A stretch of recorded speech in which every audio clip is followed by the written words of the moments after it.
Bienvenue dans le débat.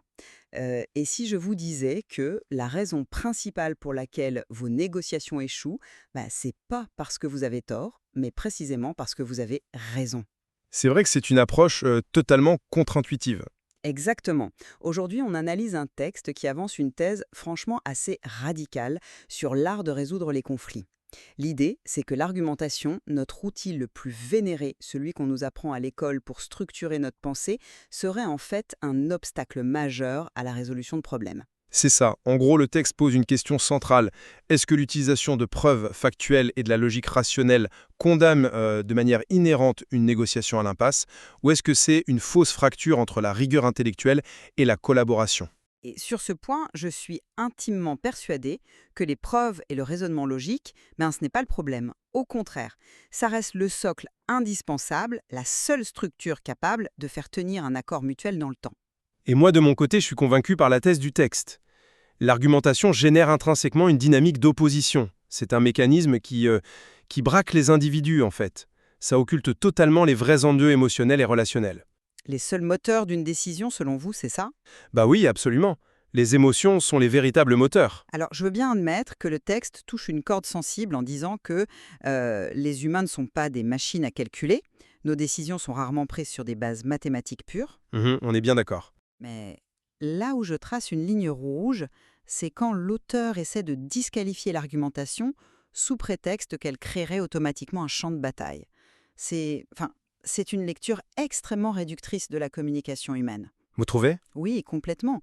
La logique, les faits, la causalité claire, ce ne sont pas des armes conçues pour détruire l'autre, ce sont des outils de clarté. Sans un raisonnement rigoureux, une négociation, c'est juste une séance de thérapie de couple où l'on se caresse dans le sens du poil pour faire baisser la tension. C'est un peu caricatural, là. Mais le problème structurel reste entier. L'argumentation, c'est l'échafaudage qui permet de construire une solution. Si on l'enlève, tout s'effondre à la première bourrasque, quoi. Vous parlez d'échafaudage, mais je vous invite à regarder comment cet outil est réellement perçu par celui qui le reçoit. La thèse de notre document pointe précisément une illusion fondamentale. Laquelle?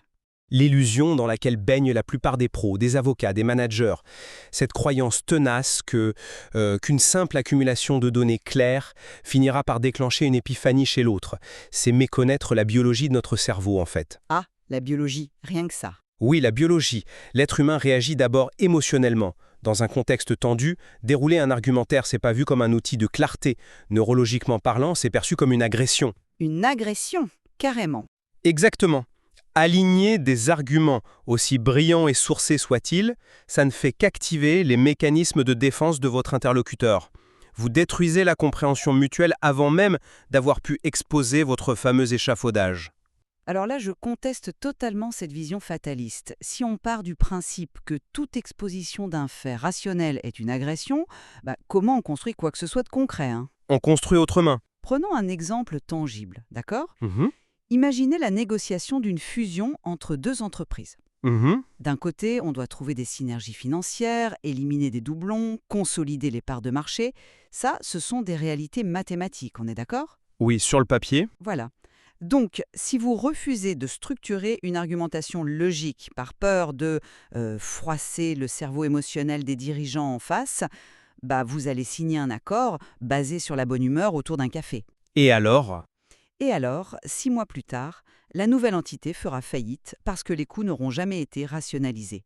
On ne construit pas un pont avec de l'empathie. Il faut des calculs de charges, une résistance des matériaux. C'est drôle que vous choisissiez l'exemple de la fusion parce que ça illustre exactement le piège dénoncé par le texte. Ah bon? Comment ça? Bah oui, vous avez vos calculs, vos synergies, vous posez votre classeur de 200 pages sur la table, logiquement, c'est irréfutable.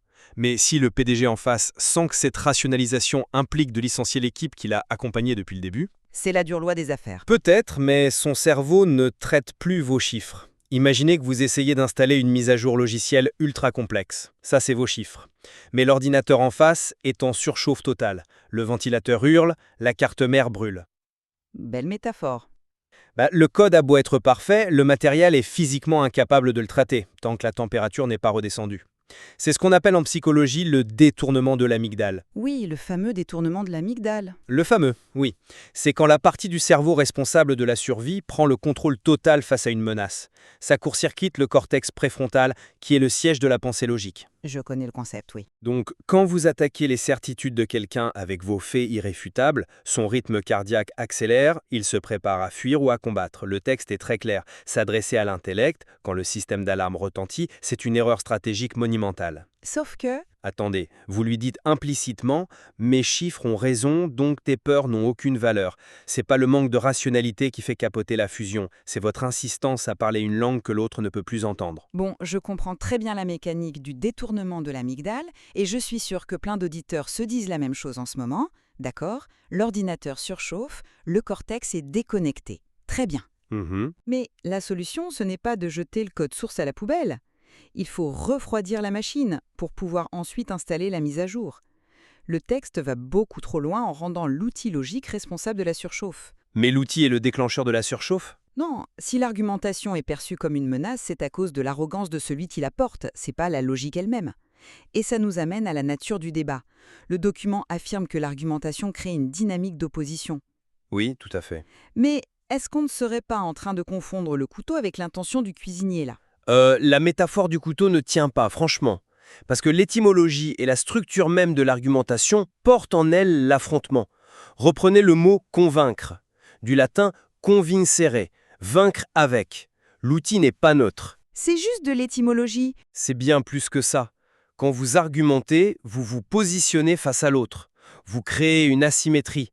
L'un détient la vérité, l'autre est dans l'erreur et doit être corrigé.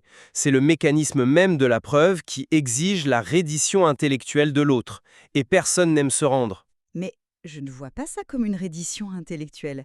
C'est une invitation à la clarté. Argumenter, de manière constructive, c'est pas braquer un pistolet sur la tempe en disant « avoue que j'ai raison ». C'est souvent perçu comme ça pourtant. Bah, c'est dommage. L'idée, c'est d'étaler une carte sur la table et dire « voilà comment je vois le terrain, voici les obstacles, regardons ensemble si on observe la même topographie ». Si j'ai besoin d'imposer, c'est que je n'argumente plus, je dicte. Sauf que vous omettez totalement la dissonance cognitive dans votre scénario idéal. C'est-à-dire, La dissonance cognitive, c'est cette douleur psychologique aiguë qu'on ressent face à une information qui contredit nos croyances ou notre identité. Face à ça, le cerveau a deux options. Soit il admet qu'il a eu tort, ce qui blesse l'ego, ce qui demande de l'humilité, oui. soit il rejette l'information, discrédite le messager et se barricade. Donc quand vous étalez votre carte qui prouve que l'autre a fait fausse route depuis des mois, vous lui infligez une dissonance cognitive pure. Donc on ne dit plus rien. Hein. Il va chercher la moindre faille dans vos données, non pas pour avancer, mais pour restaurer son ego. L'argument engendre le contre-argument. C'est une spirale stérile garantie. Bon. Cette vision du cerveau humain comme une entité si fragile qu'elle ne peut supporter la moindre contradiction logique, ça me pose un vrai problème. C'est pourtant la réalité psychologique. Mais si on s'interdit d'articuler logiquement nos désaccords pour ne pas froisser les égos, il nous reste quoi ? Si je ne peux pas dire à un fournisseur, chiffre à l'appui, que ces retards ruinent ma production, comment on gère le monde réel ? Le texte suggère une excellente alternative. La compréhension mutuelle des intérêts sous-jacents. Oui, la fameuse méthode de Harvard, chercher les besoins enfouis au lieu de se battre sur des positions. Mais voilà mon souci. Si on supprime l'argumentation, comment on identifie et comment on répond à ces intérêts sans jamais utiliser la logique ? En changeant de paradigme, tout simplement. Pour accéder aux peurs inavouées, aux contraintes cachées, il faut de la sécurité psychologique. Prenez les négociateurs lors des prises d'otages. D'accord, allons sur les prises d'otages. Le négociateur de la police ne commence jamais par un argumentaire logique sur les peines de prison. Ça serait de l'argumentation et ça finirait mal. À la place, il utilise l'écoute active, il valide la frustration du forcené. C'est en déposant les armes de la logique qu'on invite l'autre à baisser sa garde.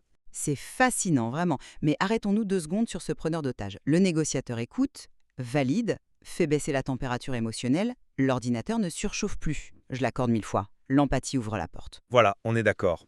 Attendez. Que se passe-t-il après ?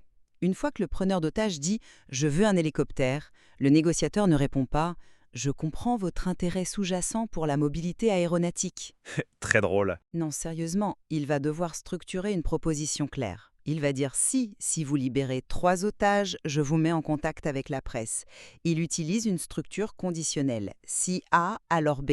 C'est de la logique causale, c'est une argumentation. C'est Laissez-moi finir. La découverte d'un intérêt est inutile si on n'a pas la capacité logique de construire un pont entre son intérêt et le sien.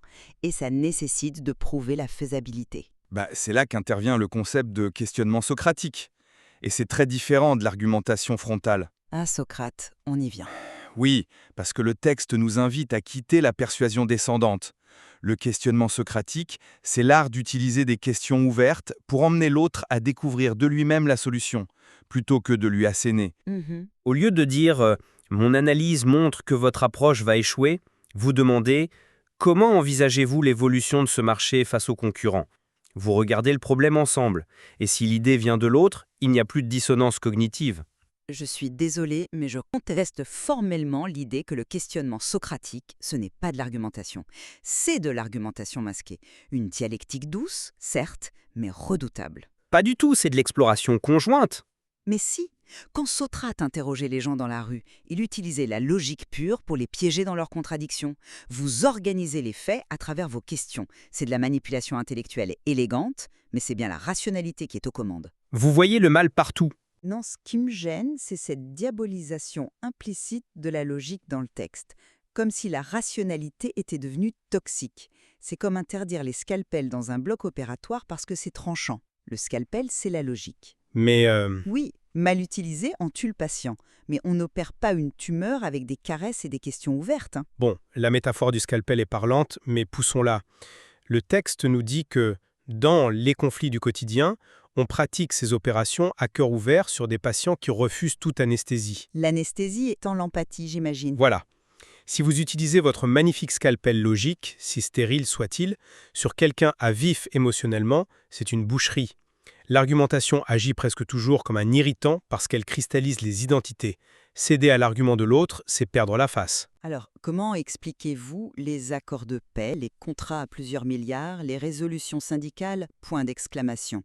Ils finissent tous par s'écrire avec des clauses extrêmement logiques et chiffrées. Parce que Si la logique est inefficace, comment expliquer le produit final? L'empathie, c'est le lubrifiant du moteur, mais c'est l'explosion du carburant dans les cylindres qui crée le mouvement. C'est la structure rationnelle qui résout le problème. Mais l'accord final, le papier signé, ce n'est pas le processus de négociation. Vous confondez le résultat et le chemin. Pas du tout. Si, la thèse de l'auteur est centrée sur le cheminement. Les clauses logiques que vous citez ne peuvent être rédigées que lorsque la nécessité de battre l'autre était désamorcée. Vos arguments robustes sont invisibles à un esprit menacé. Tant que le canal relationnel est bloqué, l'intelligence pure de la solution ne sert à rien. Écoutez, c'est ce qui rend l'analyse de ce document si pertinente au fond. Je pense qu'on converge, de manière assez évidente, sur un point. La négociation envisagée comme un sport de combat intellectuel est vouée à l'échec. Ah, on y arrive. Oui, vouloir gagner à tout prix, désigner un vainqueur et un vaincu, c'est un désastre garanti, on est d'accord là-dessus. C'est le cœur du texte, oui. Vouloir écraser sous le poids de la preuve est contre-productif. Là où nos chemins se séparent, c'est sur la nature même de l'argumentation. Pour moi, l'acte d'argumenter porte en lui le germe du conflit. C'est un rapport de force, mécanique. Tandis que moi, je persiste à penser que l'argumentation est une discipline noble, le seul antidote face à l'arbitraire. Le problème réside dans l'opérateur, pas dans le scalpel. ce qui est fascinant, c'est la complexité de nos interactions. Une danse permanente entre notre désir de rationalité et la tyrannie de nos émotions. On surévalue la logique et on sous-estime le pouvoir de l'émotion. C'est clair. Et c'est la réflexion qu'on aimerait vous laisser. La prochaine fois que vous préparerez une réunion difficile avec vos graphiques irréfutables, Posez-vous la bonne question, oui. exactement. Ces preuves sont-elles destinées à résoudre le problème ou bien sont-elles les munitions de votre ego qui cherche à avoir raison? Cherchez-vous à comprendre l'autre ou à remporter le débat intellectuel? La réponse pourrait bien déterminer l'issue de votre négociation. Merci de nous avoir suivis et que le débat continue d'enrichir votre pensée.